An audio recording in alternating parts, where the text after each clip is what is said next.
जय श्री कृष्ण फ्रेंड्स। तो आज हम 6th 7th and 8th of March का एडिटोरियल डिस्कस कर रहे हैं ऑनलाइन ईएस का, जो सुमित सर पढ़ाते हैं। तो फर्स्ट ना एक एथिकल क्वेश्चन पूछा गया था, do you think it is ethical to use falsehood to do something good.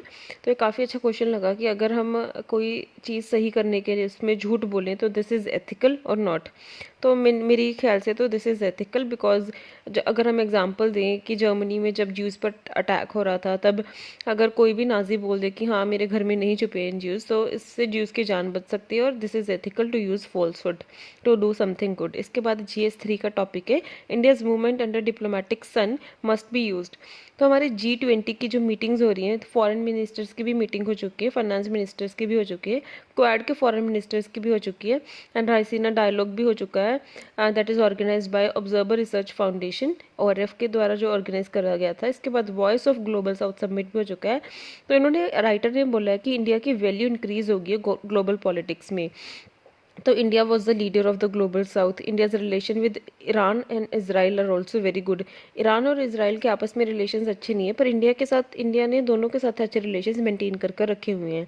And India is also member of SCO as well as quad, जो काफ़ी अगेंस्ट एक दूसरे के। तो इंडिया दोनों का मेंबर है, क्वाड का भी है और SCO का भी है। सो हम, राइटर ने बोला कि G20 में सारी कंट्रीज डिस्कस करनी चाहिए, कि जैसे रशिया यूक्रेन की वॉर हो रही है, वो भी डिस्कशन हो रही है, तो सारी कंट्रीज डिस्कशन में आनी चाहिए।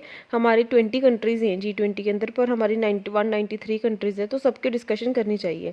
इसके बाद है the hardships of a career in Ayurvedic practices. तो आयुर्वेदिक ग्रेजुएट्स को बहुत सारी डिफिकल्टीज फेस करनी पड़ रही है, क्योंकि इमीडिएट पेशेंट ग्रेटिफिकेशन नहीं है आयुर्वेद में। क्योंकि हमें ऐसे नहीं है कि अगर हम आयुर्वेदिक मेडिसिन लें तो हमें एक दिन में, 2 दिन में फ़र्क पड़ जाएगा। It takes months and years. ठीक है। इसके बाद है how to double farmers income.